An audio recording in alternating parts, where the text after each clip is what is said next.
झारखंड को कोरोना की दूसरी लहर से राहत मिलने लगी है और इसके साथ ही स्वास्थ्य सेवाओं पर दबाव भी कम हो रहा है। नए संक्रमितों की संख्या कम होने के बाद अब सरकार ने तीसरी लहर से मुकाबले की तैयारी शुरू कर दी है, लेकिन उस तैयारी में एक बड़ा अवरोध टीकाकरण के प्रति राज्य में बढ़ती जा रही लापरवाही और उदासीनता है। लोग या तो टीका लेना ही नहीं चाहते या फिर उन्हें इस महामारी की गंभीरता का अंदाजा नहीं है। एक तरफ जहां अब ये वैज्ञानिक रूप से प्रमाणित हो चुका है कि टीका ही कोरोना से बचाव का सबसे प्रभावशाली हथियार है और इसका कोई साइड इफेक्ट नहीं है, वहीं कुछ लोग अब भी इसके प्रति अविश्वास जता रहे हैं। ये झारखंड के लिए बेहद खतरनाक साबित हो सकता है। हालांकि उस उदासीनता और लापरवाही का कारण एक हद तक मनपसंद टीके की अनुपलब्धता और स्टॉल मिलने में हो रही देरी भी है। इसके अलावा टीकाकरण केंद्रों पर व्याप्त अव्यवस्था भी कुछ लोगों को वहां तक पहुंचने से हतोत्साहित कर रही है। इसलिए सरकार को अब टीकाकरण केंद्रों की संख्या बढ़ाने के साथ वहां की व्यवस्था को सुधारने की तरफ ध्यान देना चाहिए, ताकि लोग वहां तक जाएं और टीका लगवाकर झारखंड में कोरोना की तीसरी लहर को कमजोर करने की लड़ाई में अपना योगदान दे सकें। आजाद सिपाही के विशेष में आपका स्वागत है। मैं हूं राकेश सिंह।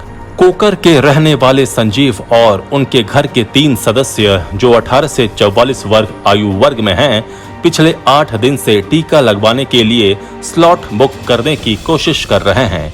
उन्हें कोवैक्सीन लेनी है, लेकिन उन्हें अब तक समय नहीं मिल पाया है क्योंकि झारखंड में पर्याप्त मात्रा में ये टीका उपलब्ध नहीं है। दूसरी तरफ अप्पर बाजार के शैलेंद्र को जब रांची में कहीं कोई स्लॉट नहीं मिला तो उन्होंने गुमला के बसिया में जाकर खुद और परिवार के 2 अन्य सदस्यों को टीका लगवा लिया। इन कहानियों का तीसरा पहलू यह है कि अशोक नगर के विवेक और उनके परिवार के 4 अन्य लोगों ने रजिस्ट्रेशन भी कराया, स्लॉट भी बुक कराया, समय पर टीकाकरण केंद्र पर गए भी, लेकिन वहां लगी भीड़ और अव्यवस्था देखकर लौट गए क्योंकि वहां न सोशल डिस्टेंसिंग का पालन हो रहा था और न ही अन्य सावधानी ही बरती जा रही थी। रांची की ये 3 कहानियां पूरी तरह सही हैं और आज झारखंड के 70% युवा इनमें से किसी एक कहानी को खुद पर फिट कर सकते हैं। किसी को स्लॉट नहीं मिल रहा है तो किसी को मनपसंद टीका नहीं मिल रहा है और वे सैकड़ों किलोमीटर दूर जाकर टीका लगवाने के लिए विवश हैं।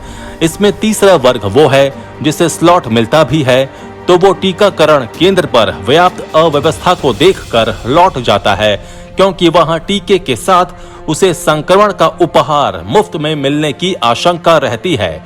इनमें एक चौथा वर्ग भी है जो इस अफवाह का शिकार है कि टीका लगाने से उसे तेज बुखार हो जाएगा, वो मर जाएगा या बीमार पड़ जाएगा या फिर उसे संक्रमण तो हो ही नहीं सकता।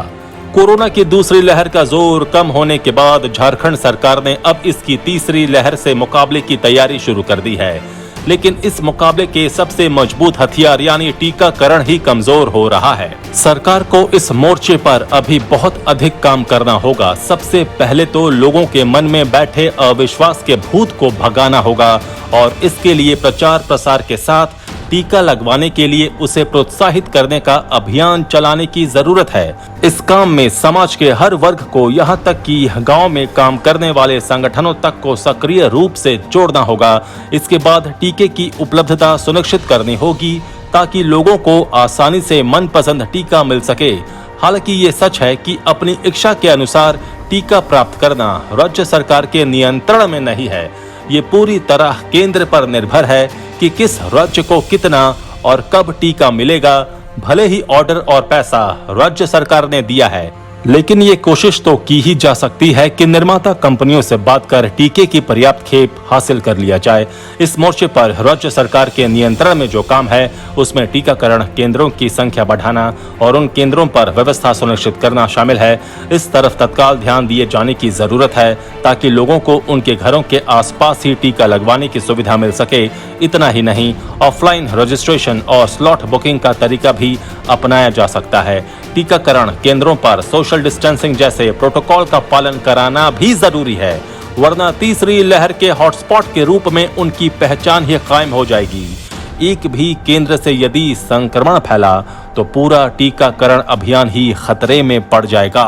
झारखंड सरकार और यहाँ के लोगों ने कोरोना की दूसरी लहर से मुकाबले में जो दम दिखाया उसे जारी रखने की जरूरत है ताकि इस महामारी से राज्य को बचाया जा सके। इसके लिए टीकाकरण अभियान की मजबूती एक जरूरी शर्त है। अब ये संकल्प लेने का वक्त है कि हर हाल में झारखंड के प्रत्येक योग्य व्यक्ति को जल्द से जल्द टीका लग जाए, क्योंकि वैज्ञानिकों ने कह दिया है कि कोरोना को कमजोर करने का ये सबसे असरदार उपाय है। आजाद सिपाही के विशेष में अभी इतना ही। आप हमारे इस YouTube चैनल को जरूर सब्सक्राइब करें। आप हमारे Facebook पेज को भी जरूर लाइक करें। जुड़े रहिए आजाद सिपाही के साथ। धन्यवाद।